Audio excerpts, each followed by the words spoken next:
Hi, my name is Alexa and welcome to my channel. Today we're going to talk about friends.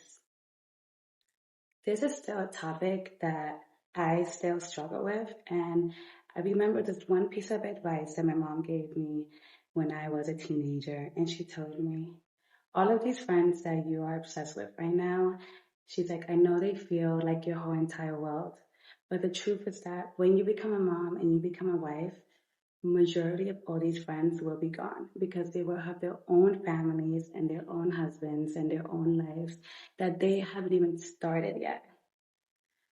So I wish when I was younger, I took that advice more to heart.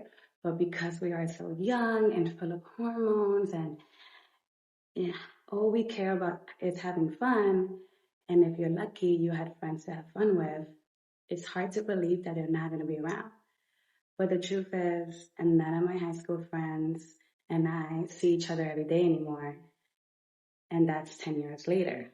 It's a hard truth, but since we're adults and we still need friends and we love friends, this is advice I will give for a woman in her starting her adulthood that wants to know how to regulate friendships in her life. Number one, identify your values as a person and what's important to you.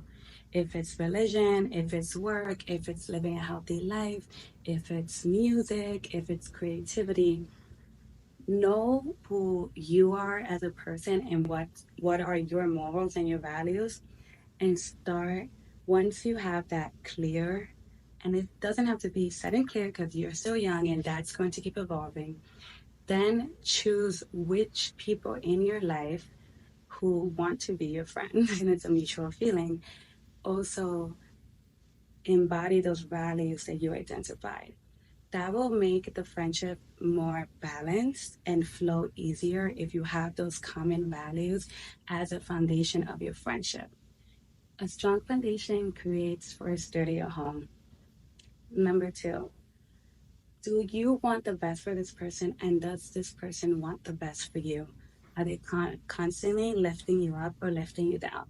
That is a good identifier of if this friendship is healthy or if it's not. If you find yourself usually feeling bad about yourself after hanging out with them, then that might be because that person might not be the healthiest for you. It doesn't mean they don't care about you. But again, the best relationships, love, business, friendships, family, are between two people that genuinely want the best for each other. That's how you create true intimacy. And that's my next third most important value with friendship is intimacy. Building intimacy means that you genuinely think about your feelings, you let yourself feel your feelings, you forgive yourself and are gentle with yourself. And if you're able to do that with yourself, then you can do that with somebody else. And two people that are emotionally aware and empathetic to other people's feelings can be healthy together in embracing their feelings, being empathetic to other people. Empathy is a hard thing to find in people because they don't do that with themselves. And the way you know someone is empathetic with themselves is if you don't hear them talking bad about themselves. You don't hear them throwing pity parties. You hear them being solution oriented. Maybe they want to talk through something, but they're not like venting and being a victim. Like their internal dialogue is not a victim mindset. And that's going to be tricky to find people that are not in that mindset. But someone that's not in a victim mindset, chef's kiss, keep them around. Another piece of advice I got from a therapist once because I was in a relationship with somebody and I was always feeling so anxious and depressed when I was dating this person.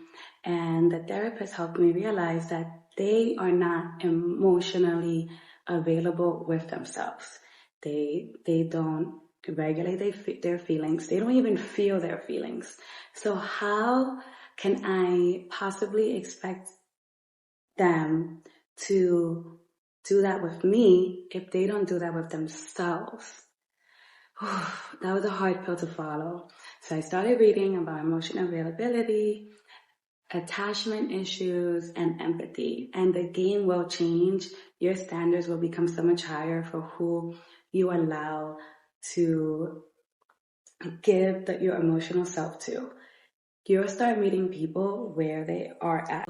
You will naturally start meeting people where they are. If they're surface level people, you'll lower down your emotions. If they are highly empathic people, you know that you can reference your emotions on a more higher higher way than versus the surface level person.